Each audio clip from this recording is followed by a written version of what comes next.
1980년 12월 서울의 겨울 하늘은 낯빛으로 무겁게 내려앉아 있었다. 서울 서대문구 독립문 근처의 낡은 3층 건물 2층 복도에서 한 여자아이가 계단 난간 틈새로 아래를 내려다보았다. 아이의 나이는 12살이었다. 이름은 오현숙이었다. 그 아이의 눈에 아래층 복도에 쓰러진 여자가 보였다. 여자의 얼굴은 퉁퉁 부어 있었고 입술에는 핏자국이 말라붙어 있었다. 오현숙의 어머니였다. 현관문이 쾅 소리를 내며 닫혔다. 무거운 구두 소리가 계단을 내려가며 멀어졌다. 남자의 등이 시야에서 사라졌다. 아이는 소리를 내지 않았다. 울지도 않았다. 다만 두 눈으로 그 모든 것을 담았다. 그 남자의 이름은 이만철이었다. 그해 겨울 그는 이웃 주민들 사이에서 사업가로 알려져 있었다.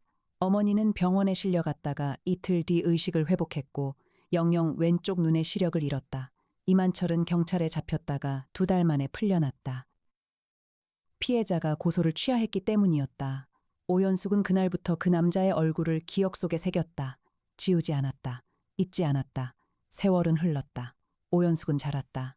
가난을 이겨내고 공부를 했다. 교사 자격증을 땄다. 결혼을 하지 않았다. 하지 못했다. 40이 넘어서도 혼자였다. 그 대신 돈을 모았다. 아파트를 샀다. 그리고 2024년 가을 어느 날 그녀는 텔레비전 뉴스에서 익숙한 얼굴 하나를 보았다. 이만철이었다. 이제 그 남자는 머리가 희었고 배가 나왔으나 눈빛은 같았다. 자막에는 대한의약품그룹 회장이라고 적혀 있었다. 그 옆에는 그의 가족이 나란히 서 있었다. 아내 노정란이 있었고 장남 이준혁이 있었고 며느리 유선이가 있었고 차남 이경혁이 있었고 딸 이수연이 있었다. 모두 환하게 웃고 있었다. 오현숙은 텔레비전을 껐다. 그리고 노트북을 열었다. 그녀가 검색창에 입력한 것은 강력탐정사무소였다. 2024년 11월 4일 월요일 오전 10시 17분이었다. 서울 마포구 합정동 골목 안쪽에 위치한 50층짜리 오피스 빌딩의 꼭대기층 엘리베이터 문이 열렸다. 복도 끝 유리벽 너머로 한강이 보였다. 날씨는 맑았고 빛이 가득했다. 유리벽에는 작은 글씨로 강력탐정사무소라는 간판이 붙어 있었다. 나정희가 접수대에서 자리에서 일어났다. 흰색 블라우스에 남색 스커트를 입은 그녀는 기다리고 있었다는 듯 자연스럽게 고개를 숙였다. 오현숙 선생님이시죠. 탐정님께서 기다리고 계십니다. 오현숙은 46살이었다. 키는 보통이었고 검은 외투를 입고 있었다. 얼굴은 피로해 보였으나 눈빛에 힘이 있었다. 그녀는 고개를 끄덕이며 복도를 따라 걸었다. 응접실은 넓고 조용했다. 한쪽 벽면이 통유리로 되어 있어 한강 전경이 한눈에 들어왔다. 소파는 짙은 베이지색이었고 테이블 위에는 커피 2잔이 놓여 있었다. 탁자 한쪽에는 최신형 디스플레이 패널이 세워져 있었다. 강혁이 일어나며 손을 내밀었다. 강혁은 43살이었다. 키는 180cm를 약간 넘었고 단정한 감색 수트를 입고 있었다. 머리는 짧게 정돈되어 있었고 눈빛은 차분하면서도 날카로웠다. 형사 시절 갈고 닦은 시선이었다.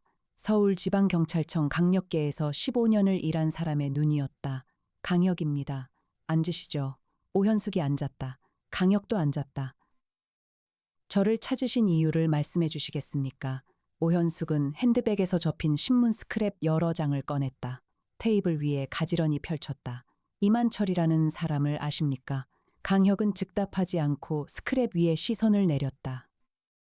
대한의약품그룹 회장 이만철 관련 기사들이었다. 국회의원 출신이었다. 1990년대 초 보건복지부 차관을 지냈다. 제약업계에 뛰어들어 재계 30위권에 이름을 올렸다. 만 75살이었다. 이 사람이 어떤 사람인지 조사해달라는 의뢰입니까?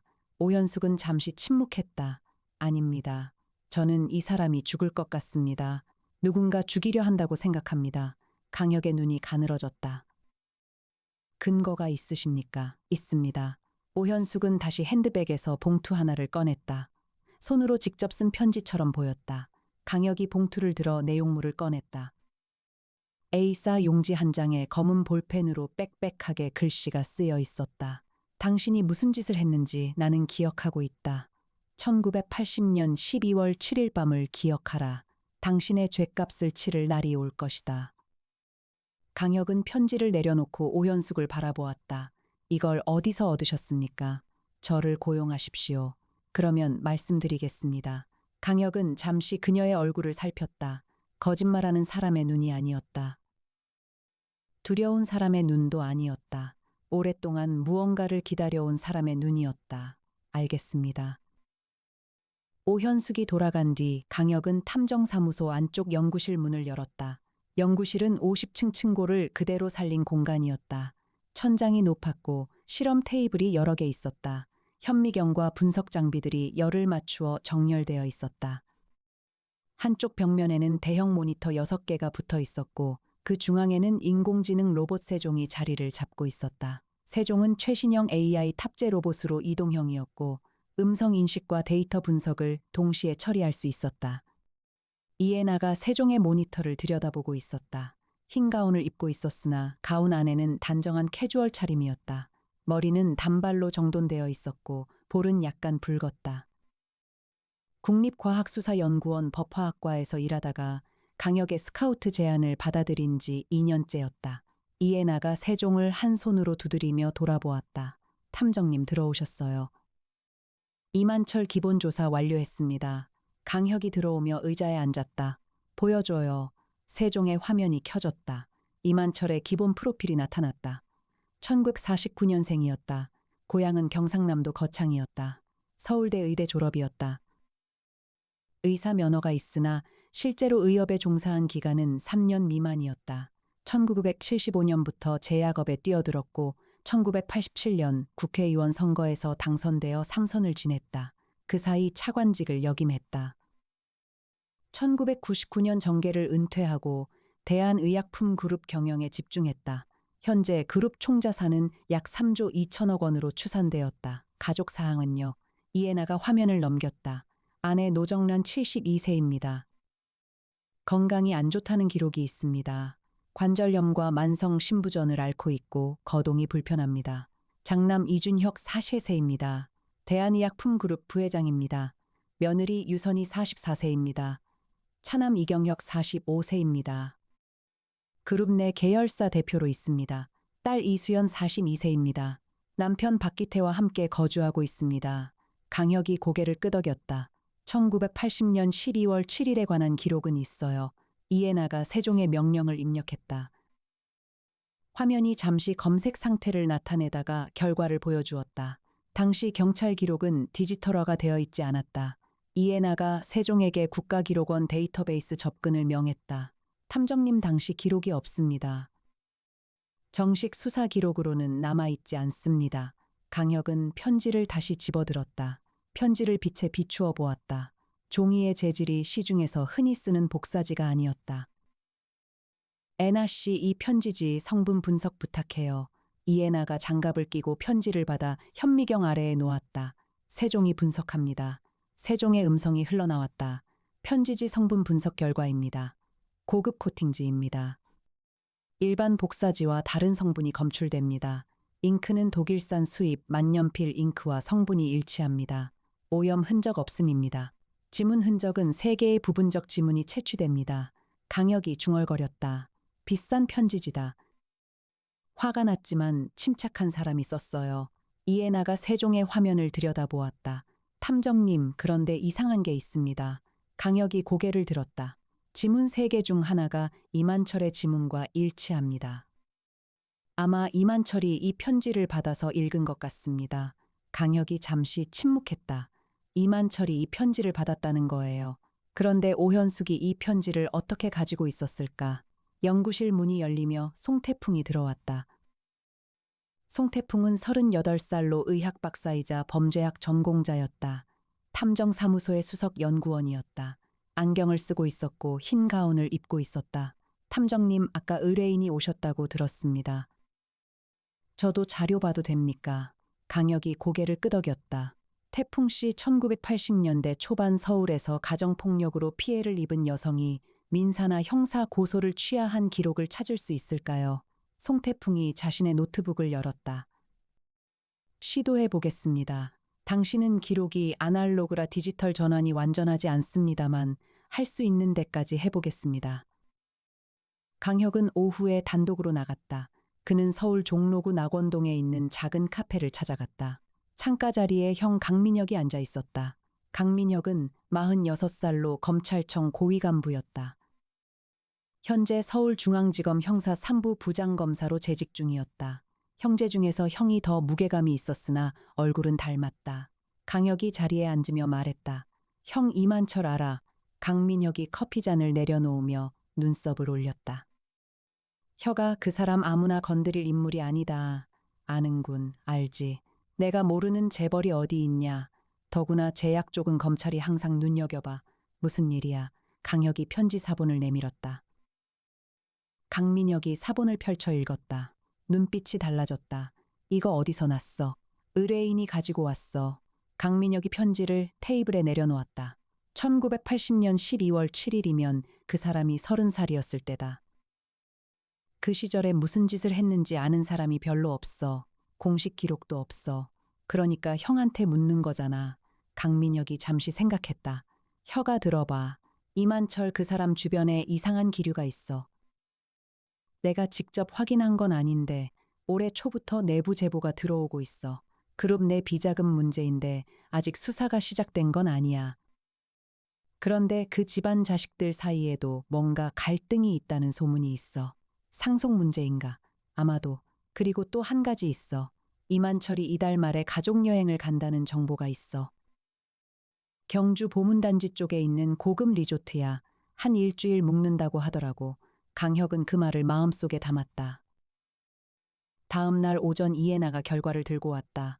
세종이 밤새 작업한 결과였다. 탐정님 찾았습니다. 이해나가 모니터를 켰다.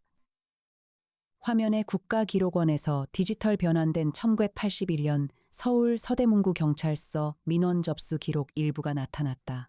1981년 1월 서대문구 모 지역에서 폭행 피해 신고가 접수됩니다. 피해자 이름은 오정남 여성입니다. 가해자는 이만철로 기재되어 있습니다. 그러나 1981년 2월에 피해자 측에서 고소를 취하합니다. 취하 이유는 기재되어 있지 않습니다. 강혁이 자리에서 일어났다. 오정남이 오현숙의 어머니겠군. 이해나가 고개를 끄덕였다. 가족관계 조회 결과 오정남의 딸이 오현숙으로 확인됩니다. 오현숙 씨는 현재 초등학교 교사로 재직 중입니다. 서울 은평구 소재 학교입니다. 강혁은 잠시 창밖을 바라보았다. 한강이 11월 햇빛을 받아 은빛으로 빛났다. 그는 오현숙의 눈빛을 떠올렸다. 40여 년을 버텨온 사람의 눈빛이었다. 그런데 탐정님 이상한 게 하나 더 있습니다. 이해나가 화면을 바꾸었다. 이 편지 지문입니다. 이만철의 지문이 있다고 했는데 사실 이만철이 받은 편지가 아닙니다. 강혁이 돌아보았다. 무슨 뜻이에요? 이만철이 보낸 편지입니다. 이만철이 직접 이 편지를 쓴 것입니다. 강혁이 눈썹을 찌푸렸다. 이만철이 누군가에게 협박 편지를 보낸 거예요. 그런데 내용은 자신을 협박하는 내용입니다. 이상합니다. 강혁은 다시 편지를 집어들었다. 이번에는 다른 시선으로 읽었다. 편지의 문장들이 새로 보였다. 이것은 협박 편지가 아니었다. 이것은 자백이었다. 이만철이 스스로 자신의 죄를 기록한 것이었다. 오현숙에게 보낸 것이었다. 왜였을까? 강혁은 입을 열었다. 오현숙 씨에게 연락해야 합니다. 2024년 11월 22일 금요일 오전 9시였다. 서울 합정동 강혁 탐정사무소 옥상 헬리포트에서 헬기가 이륙했다. 조종은 이해나가 맡았다. 그녀는 조종관을 자연스럽게 다루었다. 강혁이 조수석에 앉았고 뒷자리에 송태풍이 탔다. 사무소에는 나정이가 남았다. 나정이가 지상 연락을 맡기로 했다. 헬기는 남쪽을 향했다. 경주까지의 비행시간은 약 40분이었다. 이해나가 조종을 하면서 말했다. 탐정님 이만철 가족이 어제 저녁 경주 도착을 확인했습니다. 세종이 추적한 결과입니다. 영화 보문단지 안쪽에 있는 신라 그랜드 리조트입니다. 객실은 6층짜리 독채 빌라 전체를 빌렸습니다. 강혁이 물었다. 인원이 몇 명이에요? 이만철 본인과 아내 노정란입니다. 장남 이준혁과 며느리 유선희입니다. 차남 이경혁입니다. 딸 이수연과 사위 박기태입니다. 거기에 이만철의 주치의 민준서와 개인 간호사 임소영이 동행했습니다. 그리고 가족 비서 한재원도 함께 있습니다. 총 10명입니다. 강혁이 고개를 끄덕였다. 오현숙 씨는요? 오현숙 씨는 이미 어제 경주에 도착했습니다. 리조트 인근 모텔에 묵고 있습니다. 탐정님 말씀대로 접촉하지 않고 기다리고 있습니다. 강혁은 창밖을 내려다보았다. 경부 고속도로 위로 차들이 작게 움직였다. 남쪽으로 갈수록 하늘이 더 맑아졌다. 오현숙 씨가 왜 이 시기에 경주까지 따라왔을까요? 송태풍이 뒤에서 말했다. 의뢰인이 처음부터 숨기는 게 있는 것 같습니다. 탐정님, 그 편지를 이만철이 오현숙에게 보낸 게 맞다면 이만철은 스스로 자신의 죄를 고백하려 했다는 겁니다. 그렇다면 두 사람 사이에 이미 어떤 접촉이 있었을 수 있습니다. 강혁이 고개를 끄덕였다. 그래요. 오현숙 씨를 만나야 해요. 헬기는 경주 외곽 공터에 착지했다. 강혁 탐정사무소 명의의 검은 SUV 한 대가 미리 대기하고 있었다. 이에나가 운전석에 앉았다. 그녀는 좁은 시내 도로를 능숙하게 빠져나갔다. 오현숙이 머물고 있는 모텔은 보문단지 입구 근처 골목 안에 있었다. 강혁이 문을 두드리자 잠시 후 오현숙이 문을 열었다. 얼굴이 더 피로해 보였다. 강혁이 들어가지 않고 복도에 서서 말했다. 솔직히 말씀해 주셔야 합니다. 이만철이 그 편지를 오현숙 씨에게 보냈습니다. 오현숙이 잠시 굳었다가 고개를 끄덕였다. 맞습니다. 언제요? 지난 10월 초입니다. 갑자기 우편으로 왔습니다. 그 전에 이만철과 무슨 접촉이 있었습니까? 오현숙이 방 안으로 들어갔다. 강혁도 들어갔다. 이에나가 문 옆에 섰다. 오현숙이 침대 끝에 앉았다. 저는 오랫동안 그 사람을 기억했습니다. 증오했습니다. 그러다가 올해 봄에 우연히 그 사람의 개인 비서를 아는 사람을 만났습니다. 그 비서가 한재원이라는 사람입니다. 그 사람이 저에게 연락을 해왔습니다. 이만철이 나를 만나고 싶다는 것이었습니다. 강혁이 물었다. 만났습니까? 예. 지난 9월에 서울에서 만났습니다. 이만철이 저에게 한 말은 이것이었습니다. 자신이 죽기 전에 모든 것을 정리하고 싶다는 것이었습니다. 어머니에게 한 일을 공식적으로 인정하고 싶다는 것이었습니다. 강혁이 입을 다물었다. 이에나가 조용히 물었다. 그래서 편지를 보낸 건가요? 그렇습니다. 그 사람이 직접 쓴 편지를 저에게 보냈습니다. 사과의 편지였습니다. 그러나 저는 그 편지를 받고 오히려 이상한 생각이 들었습니다. 갑작스러웠습니다. 왜 지금인가 싶었습니다. 강혁이 앞으로 몸을 기울였다. 그래서 저한테 의뢰하셨군요. 혹시 이 사람이 죽으면 의심받을까 봐서요. 오현숙이 눈을 들었다. 아닙니다. 저는 그 사람이 죽는 것이 두려운 게 아닙니다. 저는 그 사람 주변 가족들이 두려운 것입니다. 무슨 뜻입니까? 오현숙이 잠시 망설이다가 입을 열었다. 이만철이 경주에서 가족 모임을 하기로 한 이유는 자신이 직접 가족들에게 유언을 선언하고 재산을 분배하기 위해서라고 했습니다. 그런데 그 전에 저에게 고백 편지를 보낸 것입니다. 그 사람은 저에게 직접 이 모임의 내용을 알려줬습니다. 모임이 끝나면 저에게 다시 연락하겠다고 했습니다. 강혁이 일어섰다. 이만철이 지금 위험에 처해 있을 수 있습니다. 강혁은 곧바로 신라그랜드 리조트를 찾아갔다. 리조트는 경주 보문호수 인근에 자리 잡고 있었다. 숲에 둘러싸인 독채 빌라동은 본관에서 차로 5분 거리였다. 강혁은 먼저 리조트 프런트에 들러 명함을 내밀었다. 탐정사무소 명함이었다. 프런트 직원이 곤혹스러운 표정을 지었다. 죄송합니다. 이만철 회장님 측에서 방문객 연락을 제한하도록 요청하셨습니다. 강혁이 조용히 말했다. 이만철 회장님께 직접 전해주십시오. 강혁 탐정이 방문했다고요. 오현숙 씨와 관련된 일이라고요. 직원이 내선을 들었다. 잠시 후 직원이 말했다. 회장님께서 만나시겠다고 하십니다. 강혁과 이에나와 송태풍이 함께 빌라동으로 향했다. 숲길을 따라 걸으며 강혁이 낮게 중얼거렸다. 있는 것 없는 것 어색한 것. 이에나가 그 말의 의미를 알았다. 강혁이 현장에 들어서기 전에 하는 습관이었다. 빌라동 현관에 비서 한재원이 서 있었다. 40 초반으로 보이는 남자였다. 단정한 양복 차림이었으나 표정이 긴장해 있었다. 강 탐정님이십니까?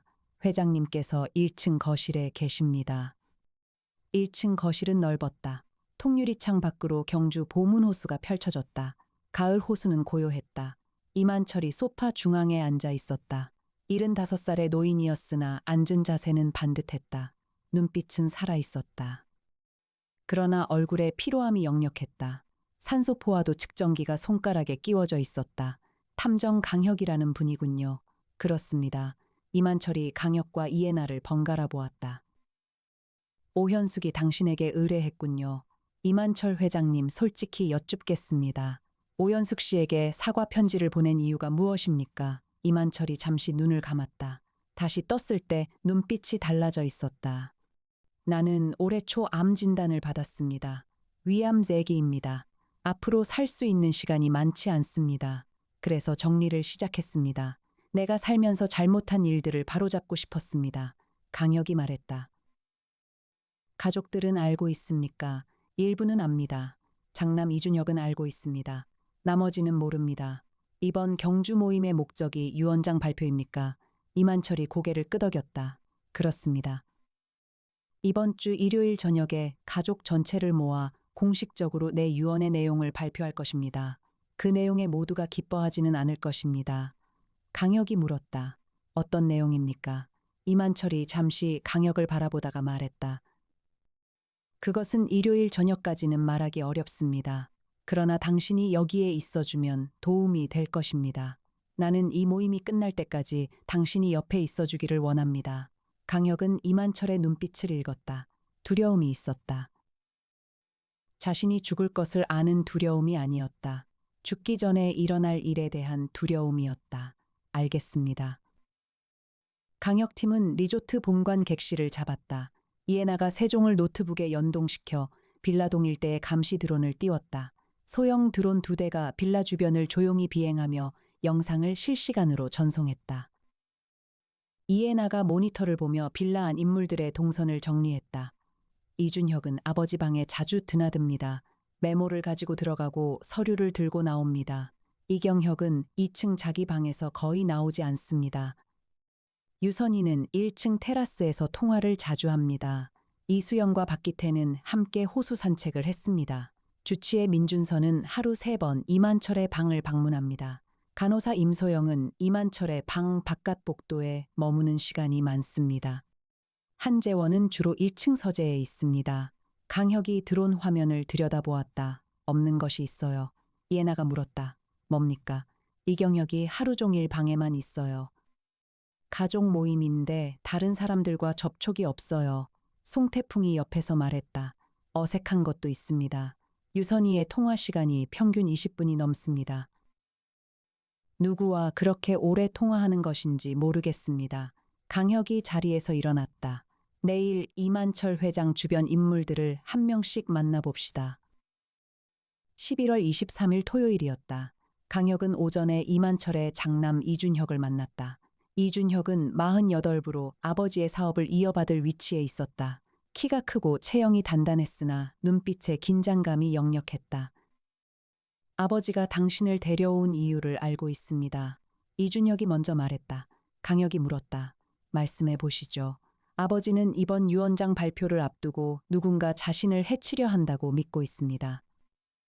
망상이라고 생각했는데 사실 저도 확신하지 못합니다. 왜 그렇게 생각하십니까? 이준혁이 낮게 말했다. 지난주 서울에서 아버지 식사에서 이상한 것이 발견됐습니다. 아버지 드시는 건강보조제 캡슐에서 이상한 냄새가 났다고 했습니다. 주치의 민준서가 확인했지만 별 이상이 없다고 했습니다. 그런데 아버지가 그 이후로 많이 불안해하셨습니다. 강혁이 속으로 무언가를 정리했다. 유언장 내용이 어떻게 됩니까? 이준혁이 표정이 굳었다. 그것은 저도 다 알지 못합니다. 일부만 알고 있습니다. 아시는 부분만 말씀해 주시죠. 이준혁이 잠시 망설이다가 말했다. 아버지는 이번에 그룹 전체를 사회에 환원하는 신탁 구조로 바꾸겠다고 말씀하셨습니다. 가족에게는 각자 생활비 수준의 배분만 남기겠다고 하셨습니다. 강혁이 눈을 가늘게 했다. 그것을 가족들이 알고 있습니까? 저만 알고 있습니다. 어제 아버지에게 직접 들었습니다. 나머지 가족에게는 내일 저녁 공식 발표에서 처음 알리실 겁니다. 강혁은 그 말을 가슴 안에 넣었다. 그룹 총자산 3조 2천억 원을 사회에 환원한다는 것이었다. 가족들은 아무것도 받지 못한다는 것이었다. 강혁은 오후에 이만철의 주치의 민준서를 만났다. 민준서는 52살로 서울대 의대 출신이었다. 10년 이상 이만철의 주치의를 해온 사람이었다. 회장님 건강 상태가 어떻습니까? 민준서가 천천히 말했다. 위암세기 진단은 맞습니다. 그러나 현재 통증 관리가 잘 되고 있습니다. 기력이 약해진 것은 사실이지만 일상생활은 가능합니다. 제 예측으로는 앞으로 3달에서 6달 사이입니다. 혹시 식사에서 이상한 것이 발견된 적 있습니까? 민준서가 잠시 굳었다. 이준혁 부회장에게 들으셨군요. 들었습니다.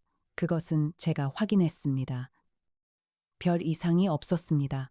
보조제 성분에 이상한 점이 없었습니다. 강혁이 천천히 물었다. 보조제를 직접 성분 분석하셨습니까? 민준서가 잠시 시선을 피했다. 아닙니다. 냄새와 외관으로 확인했습니다. 강혁이 일어섰다. 혹시 남아있는 보조제가 있다면 저에게 주시겠습니까? 민준서가 망설이다가 말했다. 제가 직접 드리기는 어렵습니다. 회장님께 여쭤보겠습니다. 이해나는 오후 내내 빌라 드론 영상을 분석했다. 오후 3시 17분 영상이 이상했다. 2층 복도에서 이경혁이 방에서 나오는 모습이 포착되었다. 이경혁은 양손에 아무것도 들지 않은 채 복도를 걷다가 한재원의 방 문 앞에서 멈추었다. 두 남자가 복도에서 나누는 대화는 들리지 않았다. 그러나 이경혁이 한재원의 손에 무언가를 쥐어주는 장면이 포착되었다. 작고 납작한 물체였다. 이해나가 세종에게 해당 프레임을 확대하도록 명했다. 세종이 이미지를 처리했다. 물체는 직육면체형 소형 용기로 추정됩니다. 크기는 가로 5cm, 세로 2cm, 높이 1cm 내외입니다.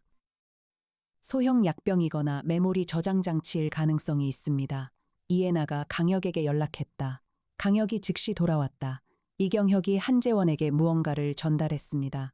강혁이 화면을 보았다. 한재원은 이만철의 비서인데 이경혁이 한재원에게 무언가를 주었다면 이만철 몰래 진행되는 일이 있다는 뜻이에요. 이해나가 말했다. 탐정님, 제가 한재원 배경을 다시 살펴봤습니다. 한재원의 형이 한재성인데 이경혁의 대학 동기입니다. 두 사람이 같은 동아리 출신입니다. 강혁이 중얼거렸다. 한재원은 이만철의 비서가 아니라 이경혁의 사람일 수 있어요. 강혁은 그날 저녁 이만철을 다시 찾아갔다. 이만철은 2층 자신의 방에 있었다. 간호사 임소영이 방 바깥에 앉아 있었다. 강혁이 방으로 들어갔다. 이만철이 침대에 반쯤 기댄 채 책을 읽고 있었다. 회장님, 보조제를 저에게 주실 수 있습니까? 성분 분석을 해보고 싶습니다. 이만철이 책을 내려놓았다. 민준서 박사가 이상이 없다고 했는데요. 주치의의 유관 검사는 정밀 분석이 아닙니다. 우리 연구원이 직접 성분을 확인해야 합니다. 이만철이 잠시 생각하다가 침대 옆 서랍을 열었다. 갈색 유리병 하나를 꺼냈다. 강혁이 장갑을 끼고 병을 받았다. 감사합니다. 내일 결과를 알려드리겠습니다. 방을 나오며 강혁이 복도를 살폈다. 임소영이 고개를 들었다. 강혁이 물었다. 임소영 씨, 오늘 하루 이 방에 누가 들어왔습니까? 임소영이 대답했다. 오전에 이준혁 부회장님이 오셨습니다. 점심 후에 이경혁 전무님이 잠깐 들어가셨습니다. 오후 늦게 유선희 씨가 들어가셨습니다. 민준서 원장님은 3번 오셨습니다. 강혁이 조용히 물었다. 이경혁 씨가 들어갔을 때 얼마나 있었습니까? 약 10분 정도였습니다. 강혁이 돌아서며 낮게 중얼거렸다. 10분이면 충분해. 이해나는 보조제 분석을 밤새 진행했다. 세종이 적외선 분광 분석과 액체 크로마토그래피 분석을 동시에 실행했다. 결과가 새벽 2시에 나왔다. 이해나가 전화로 강혁을 깨웠다. 탐정님 나왔습니다.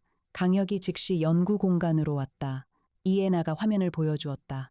보조제 캡슐 내용물을 분석한 결과입니다. 공식적으로는 오메가3와 비타민 D 복합 보조제로 표시되어 있습니다. 그러나 이 캡슐 안에 다른 성분이 추가로 검출됩니다. 무엇이에요? 디기톡신 성분이 미량 검출됩니다. 디기톡신은 강심 배당체입니다. 신부전 환자에게는 치료제로 쓰이지만 위암 말기 환자에게 과량 투여하면 심장 부정맥을 유발할 수 있습니다. 이만철 회장님은 위암 외에 경미한 심장 질환도 있습니다.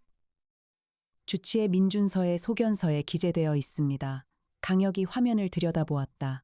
이미 처방받은 약과 같은 성분인데 보조제에도 섞여 있군요. 예. 병원에서 처방받은 디기톡신 용량이 하루 0.25mg인데 이 보조제 캡슐에는 추가로 0.4mg이 들어 있습니다. 만약 두 가지를 함께 복용하면 총 0.65mg이 됩니다. 치료량의 2.6배입니다. 강혁이 자리에서 일어섰다. 즉시 이만철 회장님께 알려야 해요. 탐정님 그리고 하나 더 있습니다. 이에나가 다른 화면을 열었다. 이 캡슐에서 지문이 채취됩니다. 세종이 분석한 결과 이 지문은 이경혁의 것과 일치합니다. 강혁은 새벽 3시에 빌라로 갔다. 이만철을 깨우는 것은 쉽지 않았다. 간호사 임소영이 굳은 표정으로 강혁을 막으려 했다. 강혁이 낮게 말했다. 회장님이 드시는 보조제의 독성 성분이 검출됐습니다. 지금 당장 알려드려야 합니다. 임소영이 굳은 채로 잠시 서 있다가 방문을 두드렸다. 이만철이 깨어났다. 강혁이 분석 결과를 보여주었다. 이만철이 종이를 들고 읽었다. 손이 조금 흔들렸다. 이경혁이 했다는 말인가요? 지문 증거가 이경혁을 가리킵니다. 그러나 지문이 유일한 증거는 아닙니다. 캡슐이 어떤 경로로 이 방에 들어왔는지 추적이 필요합니다. 이만철이 한동안 침묵했다. 이경혁은 내 아들입니다. 강혁이 말했다. 맞습니다. 그래서 더 확실하게 밝혀야 합니다. 이만철이 눈을 감았다. 나는 이미 알고 있었을 수도 있습니다. 어렴풋이. 그래서 당신을 불렀는지도 모릅니다. 강혁이 조용히 말했다. 내일 저녁 유언장 발표를 하실 겁니까? 해야 합니다. 그렇다면 오늘 밤부터 보조제는 드시지 마십시오. 그리고 식사는 민준서 박사 또는 임소영 씨가 직접 관리하도록 하십시오. 아무도 음식에 손대지 못하게 하십시오. 이만철이 고개를 끄덕였다. 11월 24일 일요일 아침이었다. 강혁은 6시에 일어났다. 리조트 주변을 한 바퀴 돌았다. 이른 아침에 봄은 호수는 안개가 끼어 있었다. 고요했다. 강혁은 걸으면서 생각했다. 이경혁이 보조제에 디기톡신을 섞었다면 그 목적은 이만철이 자연스럽게 사망한 것처럼 보이게 하는 것이었다. 위암 말기 환자가 신부전으로 사망하는 것은 의심받지 않을 시나리오였다. 그러나 이경혁 단독으로 캡슐을 조작하는 것이 가능했을까? 의약품 지식이 필요했다. 캡슐을 열고 성분을 추가하고 다시 밀봉하는 작업이었다. 이경혁은 경영 전공이었다. 의약품 지식이 부족했다. 강혁은 멈추었다. 그리고 처음부터 다시 생각했다. 주치의 민준서였다. 민준서는 10년 이상 이만철의 주치의였다. 디기톡신을 보조제 캡슐에 넣는 방법을 아는 사람이었다. 이만철의 처방 내역을 아는 사람이었다. 부작용을 예측할 수 있는 사람이었다. 그런데 왜 민준서가 이만철을 죽이려 하겠는가? 강혁은 걸음을 다시 옮겼다. 오후 2시에 강혁은 이만철의 허락을 받아 모든 관계자를 1층 거실로 불러 모았다. 이만철이 소파에 앉아 있었다. 이준혁이 아버지 옆에 섰다. 이경혁은 맞은편 소파에 앉았다. 이수영과 박기태가 창가에 앉았다. 유선이가 이경혁 옆에 앉았다. 민준서와 임소영이 문 근처에 섰다. 한재원이 구석 의자에 앉았다. 강혁이 가운데 서서 말했다. 어젯밤 회장님 보조제 성분 분석 결과 디기톡신 과량이 검출되었습니다. 이것은 자연적인 성분 오염이 아닙니다. 의도적으로 삽입된 것입니다. 방안이 조용해졌다. 이경혁의 얼굴이 굳었다. 유선이가 이경혁을 바라보았다. 이준혁이 강혁을 바라보았다. 이 캡슐에서 이경혁 씨의 지문이 채취되었습니다. 이경혁이 자리에서 일어났다. 말도 안 됩니다. 저는 그런 짓 한 적 없습니다. 강혁이 말했다. 이경혁 씨가 이 보조제 캡슐에 손을 댄 사실이 있습니까? 이경혁이 얼굴이 붉어졌다. 저는 아버지 방에 들어갔을 때 서랍 위에 있는 것을 집어들었다가 놓은 적이 있습니다. 그게 전부입니다. 강혁이 조용히 물었다. 그것을 확인할 방법이 있습니까? 한재원이 구석에서 말했다. 저는 압니다. 모두의 시선이 한재원에게 쏠렸다. 한재원이 입을 열었다. 어제 오후 이경혁 전무님이 저에게 무언가를 주셨습니다. 작은 유리병이었습니다. 저에게 이것을 없애달라고 하셨습니다. 이경혁이 굳었다. 한재원이 주머니에서 작은 유리 용기를 꺼냈다. 투명한 병 안에 흰색 분말이 조금 남아 있었다. 이해나가 장갑을 끼고 용기를 받았다. 그 자리에서 세종을 통해 간이 분석을 실행했다. 2분 후 결과가 나왔다. 디기톡신 분말입니다. 이경혁이 자리에 다시 주저앉았다. 강혁이 이경혁을 바라보았다. 이경혁 씨 혼자 이것을 준비한 겁니까? 이경혁이 아무 말도 하지 않았다. 그의 눈이 민준서를 향했다. 눈빛이 흔들렸다. 강혁이 민준서를 바라보았다. 민준서가 안경을 고쳤으며 말했다. 저는 모르는 일입니다. 강혁이 천천히 말했다. 민준서 박사님, 이경혁 씨에게 디기톡신 분말을 제공한 사람이 박사님입니까? 아닙니다. 박사님은 지난주에 보조제 이상을 처음 확인하셨습니다. 그때 이상이 없다고 하셨습니다. 그러나 이 성분은 육안으로 확인할 수 없습니다. 성분 분석을 하지 않으셨다면 어떻게 이상이 없다고 하셨습니까? 민준서의 얼굴이 창백해졌다. 그때 이만철이 말했다. 민준서, 조용하고 낮은 목소리였다. 내가 당신을 10년 넘게 믿었는데. 민준서가 입술을 움직이다가 멈추었다. 강혁이 천천히 말했다. 민준서 박사님은 이경혁 씨와 사전에 합의하셨습니다. 이경혁 씨는 유언장 발표가 임박했다는 사실을 알고 있었습니다. 장남 이준혁 씨에게만 내용이 알려진 상황에서 이경혁 씨는 형으로부터 내용을 들었거나 아니면 다른 경로로 파악했을 것입니다. 이경혁이 낮게 말했다. 형한테 들었습니다. 형이 실수로 말했습니다. 이준혁의 얼굴이 굳었다. 강혁이 계속 말했다. 이경혁 씨는 그룹이 사회에 환원된다는 사실을 알았습니다. 그것을 막기 위해 유언장 발표 전에 아버지가 자연사한 것처럼 보이게 해야 했습니다. 디기톡신 과량 복용으로 심장 부정맥이 발생하면 위암 말기 환자의 자연사로 처리될 수 있었습니다. 민준서 박사님은 이 방법이 의료적으로 실현 가능하다는 것을 알려준 사람이고 실제 분말을 제공한 사람입니다. 민준서가 손을 떨었다. 이경혁 씨가 강요했습니다.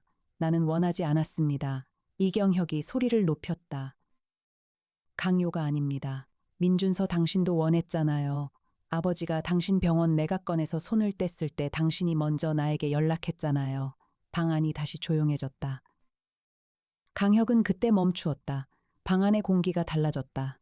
강혁이 모든 사람을 천천히 둘러보았다. 있는 것을 보았다. 없는 것을 찾았다. 어색한 것을 느꼈다. 어색한 것이 있었다. 오현숙이었다. 강혁은 오현숙이 이 방에 없다는 것을 처음 알아챘다. 경주에 같이 와 있는 사람이었다.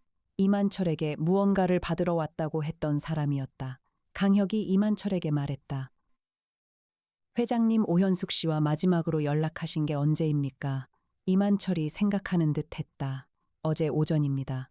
오늘 만나기로 했는데 아직 연락이 없습니다. 강혁이 이해나에게 눈짓했다.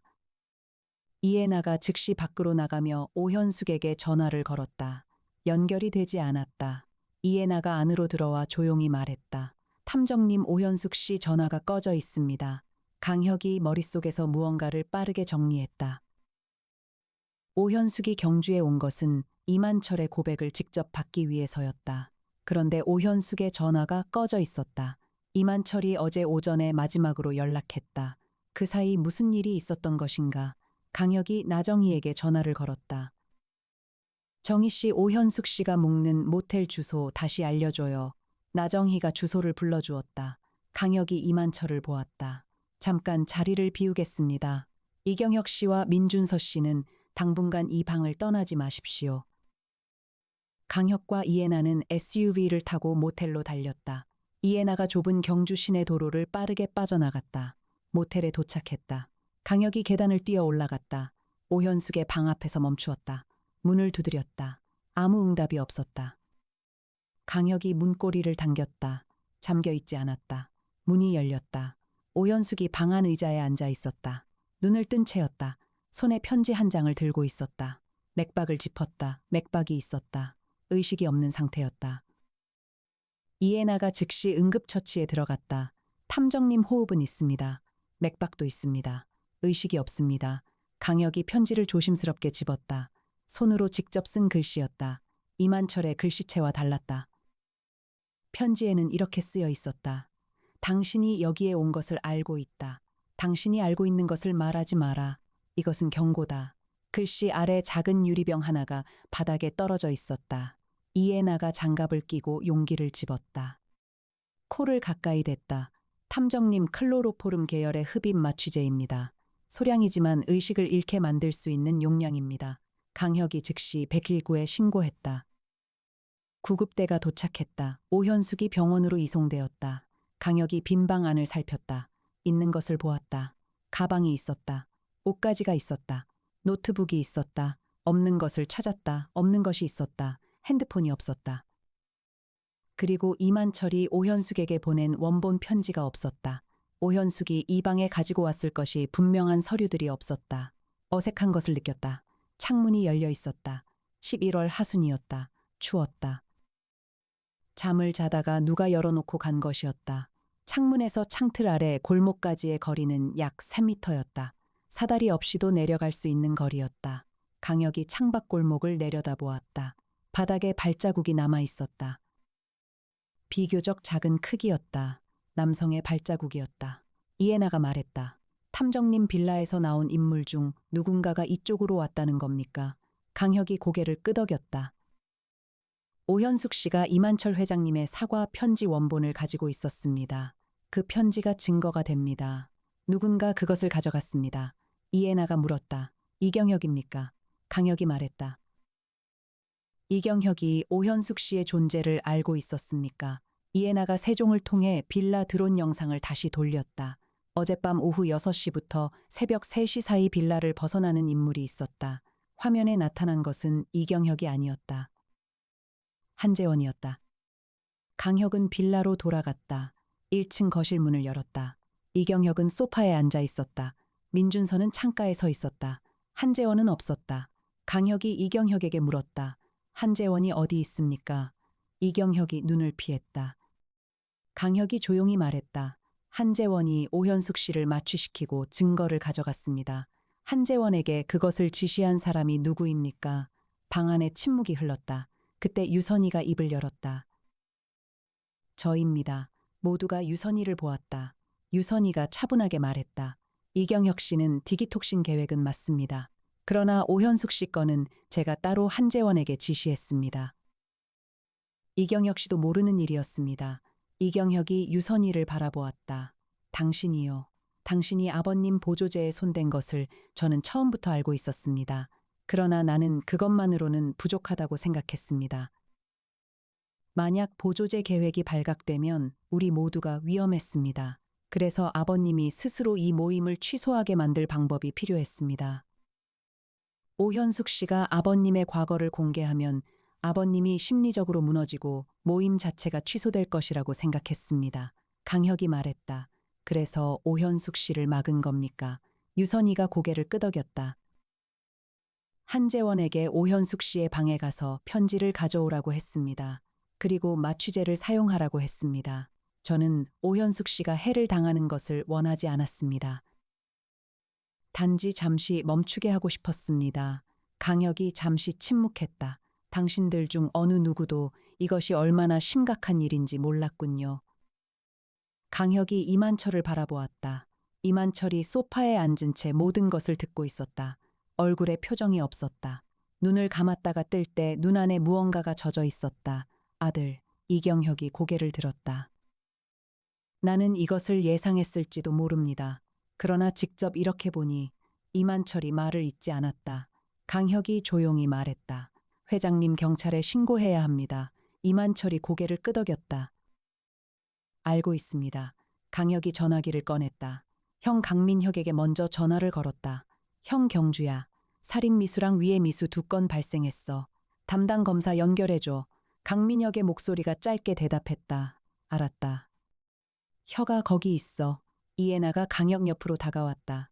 낮은 목소리로 말했다. 탐정님 한재원이 아직 잡히지 않았습니다.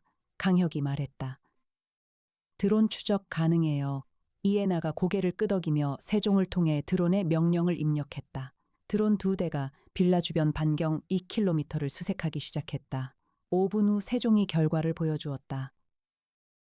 한재원이 리조트 경계 박도로에서 택시를 기다리는 모습이 포착되었다. 강혁이 이에나에게 눈짓했다. 이에나가 SUV 키를 집어들었다. 이에나가 운전하는 SUV가 리조트 경계 도로에 도착했다. 한재원이 도로변에 서 있었다. 강혁이 차에서 내렸다. 한재원이 강혁을 보고 달리려 했다. 강혁이 소리쳤다. 멈춰요. 한재원이 달렸다. 강혁이 따라갔다. 경주의 11월 밤 공기는 차가웠다. 도로 옆으로 낮은 담장이 이어졌다. 강혁은 담장 옆 좁은 골목을 먼저 읽었다. 형사 시절부터 익힌 본능이었다. 골목 끝이 막혀 있다는 것을 직감했다. 강혁이 담장 옆으로 돌아갔다. 한재원이 골목 안으로 들어갔다. 강혁이 골목 입구에서 기다렸다. 한재원이 막다른 곳에서 돌아섰다. 강혁이 앞에 서 있었다. 손 보여요? 한재원이 손을 들었다. 한 손에 작은 파우치가 들려 있었다. 강혁이 파우치를 받았다. 열어보았다. 이만철의 편지 원본이 있었다. 오현숙의 핸드폰이 있었다. 강혁이 낮게 말했다. 이건 돌려드려야 하는 겁니다. 경찰이 도착했다. 경주경찰서 형사들과 강민혁이 연결해준 서울중앙지검 담당 검사가 함께였다. 이경혁과 민준서가 살인미수 혐의로 연행되었다. 유선이가 위해 가능행위 관련 혐의로 조사를 받았다. 한재원이 폭행 및 절도 혐의로 연행되었다. 이만철은 경찰 조사에서 모든 것을 진술했다. 이준혁은 아버지 옆에 서 있었다. 얼굴이 창백했다. 강혁이 조사가 끝난 뒤 이만철 곁에 앉았다. 회장님, 유언장 발표는 어떻게 하실 겁니까? 이만철이 말했다. 내일 하겠습니다. 변호사를 부르겠습니다. 정식으로 공증을 받은 유언장을 낭독하겠습니다. 강혁이 고개를 끄덕였다. 오현숙 씨에게는요. 이만철이 잠시 눈을 감았다. 병원으로 가겠습니다. 직접 사과하겠습니다. 그것이 마지막으로 해야 할 일 중 가장 중요한 일입니다. 오현숙은 경주 성덕병원에 입원해 있었다. 마취에서 깨어났다. 머리가 아팠고 몸이 무거웠다. 그날 오후 이만철이 병원에 왔다. 이만철이 병실 문을 열고 들어왔다. 걸음이 느렸다. 링거를 맡고 있는 오현숙이 눈을 들었다. 두 사람은 한동안 아무 말도 하지 않았다. 이만철이 먼저 말했다. 오정남 씨가 많이 힘드셨겠습니다. 당신도 힘드셨겠습니다. 오현숙이 아무 말도 하지 않았다. 내가 한 일을 되돌릴 수는 없습니다. 그러나 마지막으로 이것을 드리겠습니다. 이만철이 봉투 하나를 내밀었다. 오현숙이 봉투를 받았다. 안에는 공증된 서류가 들어 있었다. 이만철의 이름으로 발행된 공식 사과문이었다. 그리고 오정남에 대한 재정 지원 내용이 포함된 신탁 계약서였다. 오정남의 노후와 오현숙의 생활을 지원하는 내용이었다. 오현숙이 서류를 읽었다. 한 줄을 읽는데 오래 걸렸다. 눈이 붉어졌으나 울지 않았다. 이것을 보여주기 위해 편지를 보내셨군요. 이만철이 고개를 끄덕였다. 그것이 시작이었습니다. 어머님은 지금 어떠십니까? 오현숙이 처음으로 말했다. 서울에 계십니다. 왼쪽 눈은 지금도 안 보이십니다. 이만철이 고개를 숙였다. 한동안 그 자세를 유지했다. 오현숙이 서류를 다시 봉투에 넣었다. 감사합니다. 더 이상의 말은 없었다. 강혁은 병원 복도에서 그 장면을 보지 않았다. 그는 복도 창문에 기대어 경주 시내를 내려다보았다. 11월 하순의 경주는 단풍이 지고 나무들이 앙상했다. 바람이 불었다. 이에나가 옆으로 다가왔다. 탐정님, 강혁이 고개를 돌렸다. 이에나가 말했다. 이번 사건은 결국 가족 안에서 일어난 일이었네요. 강혁이 고개를 끄덕였다. 항상 그래요. 가장 가까운 사람들이 가장 큰 상처를 주기도 하고 가장 큰 죄를 짓기도 해요. 이에나가 잠시 말이 없었다. 탐정님은 이런 사건을 볼 때 어떤 생각을 하세요? 강혁이 창밖을 보며 말했다. 범인을 잡는 것으로 끝나지 않는다고 생각해요. 그 이후가 더 중요해요. 오현숙 씨가 40년을 기다렸는데 사실 그분이 원한 것은 처벌이 아니었어요. 인정이었어요. 잘못했다는 말 한마디였어요. 이에나가 조용히 말했다.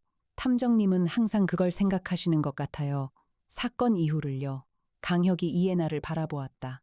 이에나의 얼굴이 복도빛 아래서 차분했다. 애나 씨, 이해나가 시선을 돌렸다. 고생 많았어요. 이해나가 낮게 웃었다. 탐정님도요. 다음 날 아침 강력팀은 경주를 떠났다. 이해나가 SUV를 운전했다. 세종이 뒷자리 거치대에 고정되어 있었다. 송태풍이 뒷자리에서 분석 보고서를 정리했다. 경주 시외 도로를 빠져나오며 이해나가 말했다. 탐정님, 이번 사건 최종 정리를 해보겠습니다. 이경혁과 민준서가 이만철 회장의 디기톡신 중독 사망을 기도한 사건입니다. 유선희는 오현숙 씨를 마취하고 증거를 탈취하는 별도의 행위를 진행했습니다. 한재원은 유선희의 지시를 받아 실행했습니다. 강혁이 고개를 끄덕였다. 그리고 이만철 회장 본인은 자신의 과거 죄를 스스로 정리하려는 시도를 했고 그것이 이 사건의 시작이 됩니다. 이해나가 말했다. 이상한 건 이경혁과 민준서는 유언장 내용이 공개되기 전에 이만철이 죽기를 원했습니다. 그러나 실제로 디기톡신 과량이 치명적으로 작동하려면 시간이 더 필요했습니다. 만약 보조제가 계속 투여되었다면 일요일 유언장 발표 이후에 사망했을 것입니다. 강혁이 말했다. 그들이 정확히 타이밍을 맞추지 못한 거예요. 그게 실수였어요. 맞습니다. 강혁이 창밖을 보았다.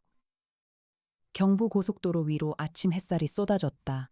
NRC 세종이 분석한 결과 중에서 한 가지가 아직도 마음에 걸려요. 이해나가 물었다. 어떤 겁니까? 오현숙 씨 방에서 채취한 마취제 용기에 유선희의 지문이 없었어요. 한재원의 지문만 있었어요. 유선희가 직접 접촉하지 않은 것입니다. 그것은 유선희가 처음부터 법적 책임을 회피하도록 계획했다는 겁니다. 이해나가 말했다. 그렇다면 유선희가 단순 충동이 아니라 처음부터 계산한 거군요. 강혁이 고개를 끄덕였다. 이 사건에서 가장 차가운 머리를 가진 사람은 이경혁이 아니었어요. 유선희였어요. 송태풍이 뒤에서 말했다.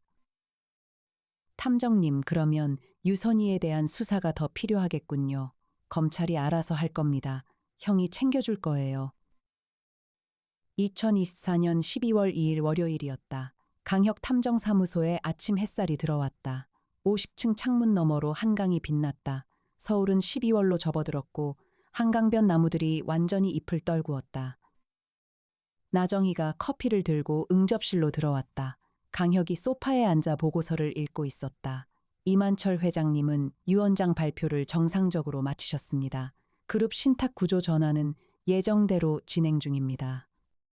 이경혁과 민준서는 구속되었습니다.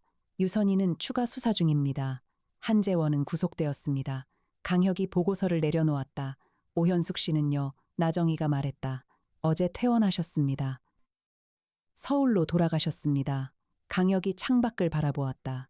이 사건은 1980년 겨울에 시작된 것이었다. 한 여자아이가 계단 난간 사이로 어머니가 쓰러지는 것을 보았을 때였다.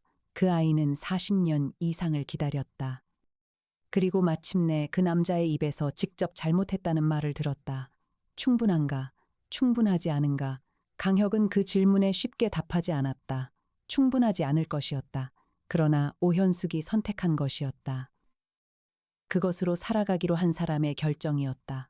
강혁은 그것을 존중했다. 연구실 문이 열리며 이해나가 들어왔다.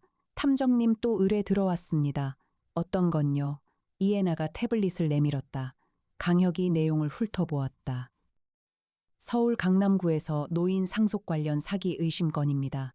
의뢰인은 70대 할머니입니다. 손자들이 유언장을 위조했을 가능성이 있다고 합니다. 강혁이 태블릿을 내려놓으며 일어섰다. 갑시다. 이해나가 코트를 들며 말했다. 준비 다 됐습니다.